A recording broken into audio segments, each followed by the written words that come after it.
Hello friends, কেমন আছেন সবাই? আশা করি সবাই ভালো আছেন। আমিও অনেক ভালো আছি। তো আজকে দেখাবো আরেকটা ভেজ রেসিপি। পনির দিয়ে বানিয়েছিলাম পনির টিক্কা। তো এটা স্ন্যাক্স রেসিপি শেয়ার করছি আজকে। তো দেখুন কিভাবে বানালাম আমি। তো এই যে নিয়ে নিলাম পনিরকে এখন একটু বড় বড় করে কিউব করে কাটলাম। এদিকে টমেটো, পেঁয়াজ আর ক্যাপসিকাম নিয়ে নিলাম কেটে। তো এইভাবেই সবগুলো কিউবের সাইজে কেটে নিলাম। এবার পনিরটাকে একটু ম্যারিনেট করে রাখবো কিছুক্ষণ, কয়েকটা মশলা অ্যাড করবো এটাতে। তো নিয়ে নিলাম পনির, সবগুলো পনিরকে এই কড়াইটার মধ্যে ট্রান্সফার করে নিচ্ছি।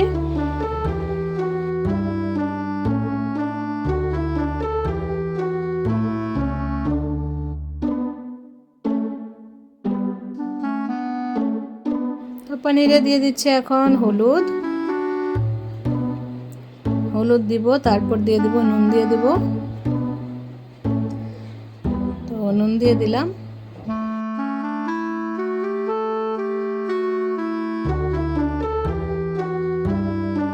এখন দিয়ে দিব লঙ্কার গুঁড়ো,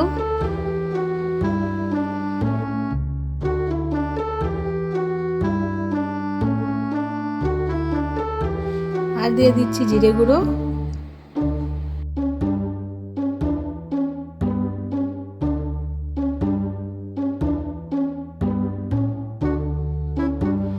সানরাইজের গরম মশলাটা দিয়ে দিলাম, শাহি গরম মশলাটা,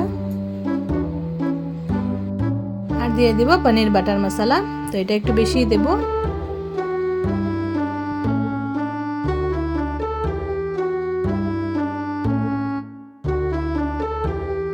সবকিছু মশলা দিয়ে দিলাম। এবার উপর দিয়ে একটু সাদা তেল দিয়ে ভালো করে ম্যারিনেট করে রেখে দেব আধ ঘন্টার মতো।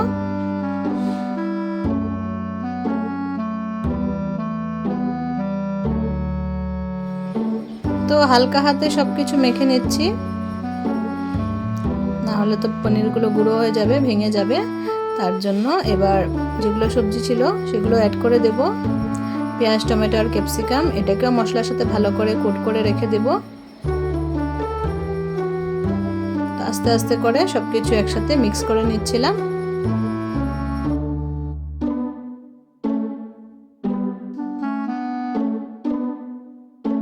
তো সব কিছুতে ভালো করে মশলাটা লাগিয়ে নিয়ে কিছুক্ষণ ঢেকে রেখে দেবো। আমি আধ ঘন্টার মতো রেখেছিলাম, হাফ অ্যান আওয়ার। তারপর ঢেকে রেখে দিয়েছিলাম। এখন কড়াইতে দিয়ে দিচ্ছি সাদা তেল, দিয়ে একটু সটে করে নেব, কিছুক্ষণ একটু ফ্রাই করে নেব। তাহলে মশলাটা বেশ ভালো করে পনিরের গায়ে লেগে যাবে বা মশলাটা ভালো করে ঢুকে যাবে। তার জন্য কিছুক্ষণ ফ্রাই করে নেব।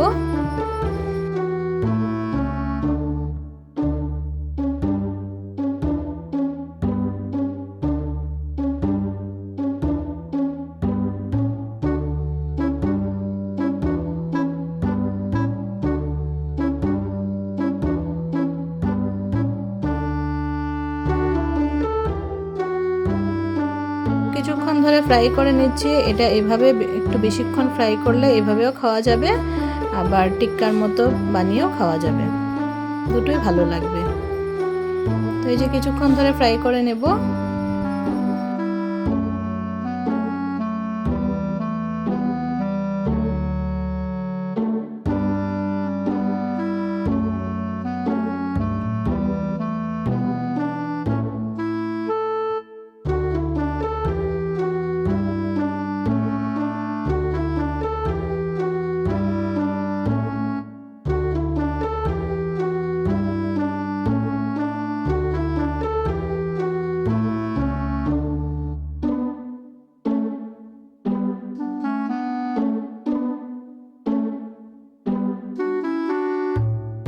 তো সব কিছু ভালো করে ফ্রাই করে নিয়েছি দেখুন, আর সবজিগুলো একটু সফট হয়ে গেছে। এভাবে না কষিয়ে ডাইরেক্টও বানানো যায়, তো ডাইরেক্ট আমি বানাইনি, আমার এভাবে ভালো লাগে বানালে, আর টেস্টটা বেশ ভালো হয়, তার জন্য এভাবে বানালাম। তো এখন বানিয়ে নামিয়ে নিলাম। এবার একটা স্টিকে সব কিছু একবারে গেঁথে নেব একটা একটা করে। তো লঙ্কা দিলাম, তারপর পনির দিলাম, টমেটো দিলাম। তো সব কিছু একটা একটা করে ভালো করে গেঁথে নিয়ে স্টিকগুলো সব রেডি করে নিচ্ছি।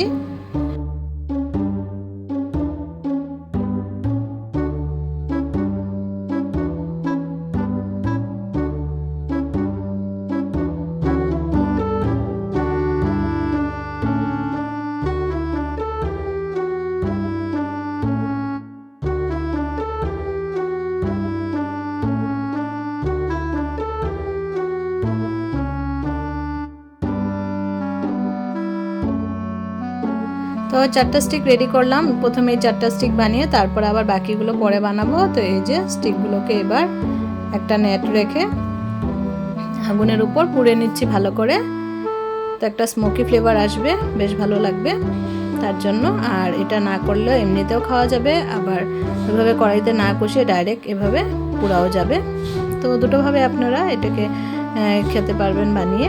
তো আমি যেভাবে বানিয়েছি সেটাই আমি দেখিয়ে দিচ্ছি। আমি ম্যাক্সিমাম এভাবেই বানাই। তো দেখুন দুটো দুটো করে স্টিক একবারে রেডি করে নিচ্ছি। তো পরে আরও কয়েকটা বানিয়েছিলাম, তো প্রথম এই 4টাই শেয়ার করলাম আপনাদের সাথে। তো দেখুন এই 4টা রেডি। তো কেমন লাগলো আজকের ভিডিওটা? যদি ভালো লেগে থাকে প্লিজ লাইক কমেন্ট শেয়ার করে দেবেন। আজকের জন্য বাই বাই, আবার দেখা হচ্ছে নেক্সট ভিডিওতে।